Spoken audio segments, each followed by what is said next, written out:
You think you say yes because you're weak, spineless, a pushover who can't stand up for themselves. You're wrong, and the truth is almost the exact opposite. The part of you that can't say no, that apologizes first, that reads the room before you've even sat down, that says, "I don't mind, whatever you want," when you absolutely do mind, that part isn't a flaw in your character. It's the single smartest survival move your nervous system ever made. It just never learned that the danger is over. And by the end of this, you'll know exactly what it's protecting, why it runs without your permission, and how to take back the one thing it quietly took from you. Let's start with what people-pleasing actually is, because the word makes it sound like a choice. It isn't. You don't decide to abandon your own opinion in a meeting. You don't choose to feel that jolt of guilt the second someone's face falls. It happens faster than thought. The yes is already out of your mouth before you've checked whether you meant it. That speed is the first clue. Real choices are slow. This is a reflex. Most people have heard there are 3 responses to danger: fight, flight, or freeze. You run, you fight back, or you go still. But there's a 4th one that almost nobody talks about. And if you've spent your life keeping everyone around you comfortable, this is the one you know by heart. The therapist Pete Walker, who works with complex trauma, gave it a name that spread far beyond his field. He called it the Fawn response. And while Fawn is his term, the behavior underneath it is something trauma researchers have studied for a long time under a plainer word: appeasement. When you can't fight and you can't flee, when the threat is someone you depend on, someone whose love or approval you can't afford to lose, the nervous system reaches for a different tool. It makes you useful, agreeable, easy. It keeps you safe by keeping the other person happy. Think about what that means for a child. A child can't fight a parent. A child can't leave. So if home is unpredictable, if love runs hot and cold, if a raised voice could come from nowhere, if you learn to read a mood across the room before you understood the words, the nervous system does the math, and it does it brilliantly. It learns a single, life-saving equation. My needs are dangerous. My usefulness is safety. Be good. Be quiet. Be helpful. Anticipate what they want before they ask. Make yourself the easy one, and the storm passes you by. And here's the part I need you to really hear, because it's the opposite of what you've been told about yourself. That was not weakness. A child who learns to appease isn't spineless. They're doing the most intelligent thing available to a person who can't fight and can't run. They're surviving with the only tool a small, powerless person has.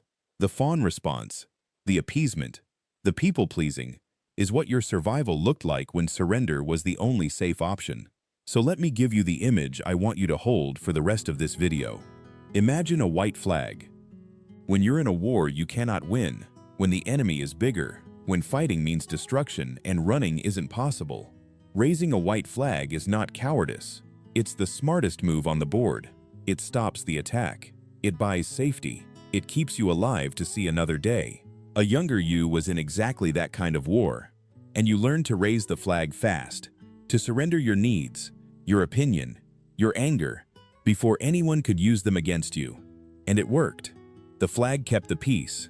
It earned you the love that felt conditional. It got you through. The problem isn't the flag. The flag saved you. The problem is that it never learned to come down, because that reflex doesn't know the war is over. It doesn't know you're an adult now, with your own front door, and the right to leave any room you want. So the flag still shoots up automatically.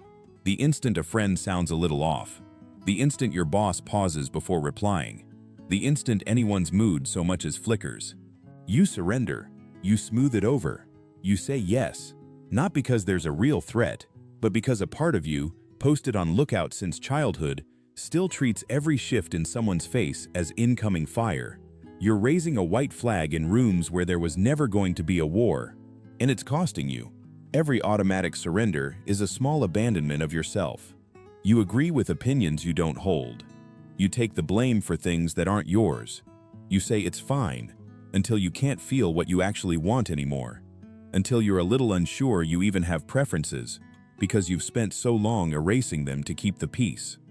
People call you easygoing, lovely, low maintenance, and underneath you're quietly exhausted, a little resentful, and not entirely sure who you'd be if you stopped managing everyone else's comfort for 5 minutes. So how do you lower the flag? Without becoming cold, without becoming the kind of person you've spent your whole life trying not to be. You don't tear it down. You don't declare war on your own kindness. You do one thing. You put the choice back in your own hands. Here's the distinction that unlocks everything. Kindness and fawning can look identical from the outside. Same yes, same helpfulness, same warmth. But they come from opposite places. Kindness is something you choose, from a full tank, because you genuinely want to give it.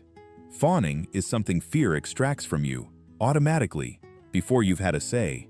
The clinicians who study this put it simply, the difference between the two isn't the action, it's whether you actually had a choice, and that's the whole game.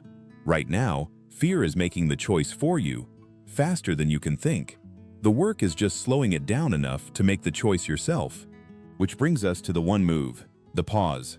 The next time a request comes, or someone's mood shifts, and you feel that old familiar pull to fix it, you do nothing for one single beat. You don't answer yet. And in that beat, you ask one quiet question. Is this me, or is this the flag? Am I saying yes because I genuinely want to, or because a part of me is scared of what happens if I don't? That's it. You're not required to say no. You're not required to do anything differently at all. You're just inserting a sliver of space between the threat and the surrender. The space where a reflex turns back into a choice. Because that's the thing the flag took from you. Not your kindness, but your say in it. And the pause hands it back. The first few times, it'll feel strange, even a little dangerous. That's the lookout, still convinced the war is on. Flinching at the silence, where the automatic yes used to be. Let it flinch. You don't have to argue with it. You're not betraying it. You're just gently showing it, one pause at a time, that this room is safe, that nobody here is going to hurt you for taking a breath before you answer. And if there's no one safe to practice with yet, if the people around you really do punish a boundary, really do make surrender feel necessary, then the move is gentler still. And it's this: stop calling yourself weak for raising the flag. That part of you isn't your enemy.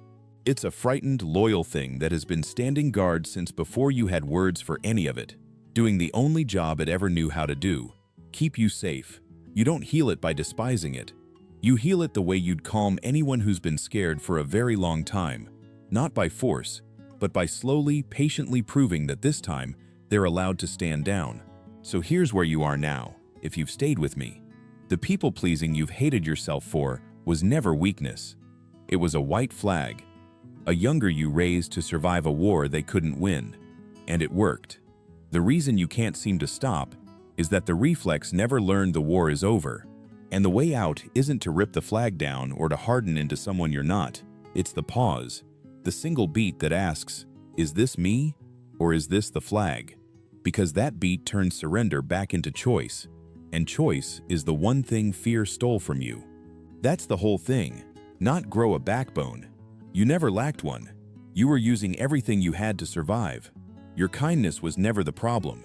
It just came with a flag that learned to fly on its own, in peacetime. And now you're the one who gets to decide when it goes up. So before you go, I want to hear it. Because someone scrolling these comments is, right now, saying yes to something they desperately want to say no to, and is sure it just means they're weak. So tell me below, where does your flag go up the fastest? With a parent? A boss? A friend who takes more than they give?